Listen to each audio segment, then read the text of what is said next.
Сәлем, менің есімім Жұлдыз, жасым 22-де 2001 жылғымын. Және мен сұлулық саласында, яғни кірпік саласында жүргеніме 6 жыл болды, және мен сіздерге өзімнің тәжірибем туралы үйрететін боламын. Бұл менің YouTube каналым. YouTube каналыма тіркелсеңіздер өкінбейсіздер, себебі мен бұл жерде сұлулық әлемі жайлы айтатын боламын және үйрететін боламын. Өте құнды ақпараттарды жіберіп алғыларыңыз келмесе, маған тіркеліңіздер және білгілеріңіз келген ақпаратты маған комментарий жазсаңыздар, мен міндетті түрде жауап беремін. Және лайк басуды ұмытпаңыздар.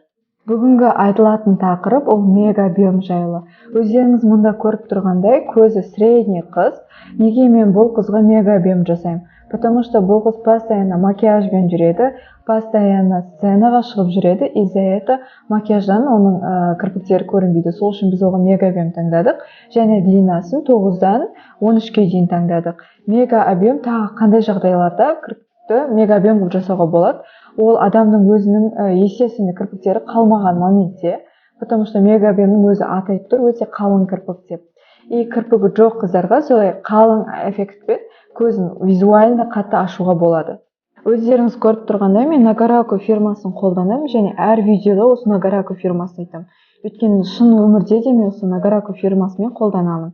Және де менің бүгінгі қолданатын материалым ол 9-дан 13 с-ға дейін. Және толщинасы 0,1, изгибі C-шка. Және одан бөлек маған керегі ол расческа. Кірпікті каждый раз қойған кезде, әр кірпікті біз қойып атқан моментте біз кірпігін тарап отыру керекпіз, ол міндеттіміз, сонда склейка деген жағдайлар болмайды. Және маған керегі ол клей, Ромео клейін мен қолданамын. Және де маған керегі ол колечко, және менің қолданатын пинцетім ол Avital пинцеті.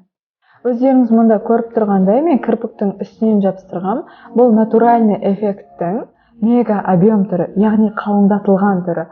Как обычно, кірпікті длина бойынша қойып өтеміз, және де қойған кезде осы кірпіктің үстінен қоямыз. Себебі біз қойған искусственный кірпік және де адамның өзінің кірпігі, яғни адамның өзінің кірпігі біз қойған кірпікті көтеріп тұру керек. Сол үшін астынан жемесе жанынан қоймаңыздар.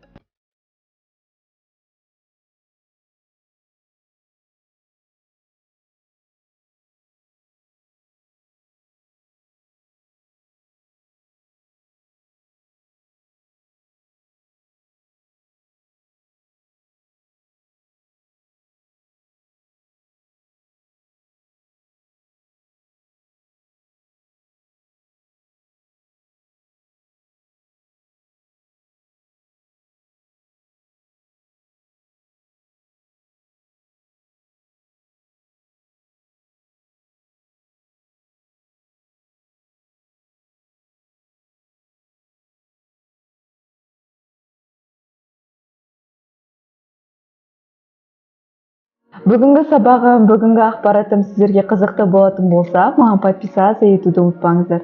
Және колокольчикті комментарийға не білгілеріңіз келеді жазсаңыздар болады, және лайк басуды ұмытпаңыздар. Келесі кездескенше.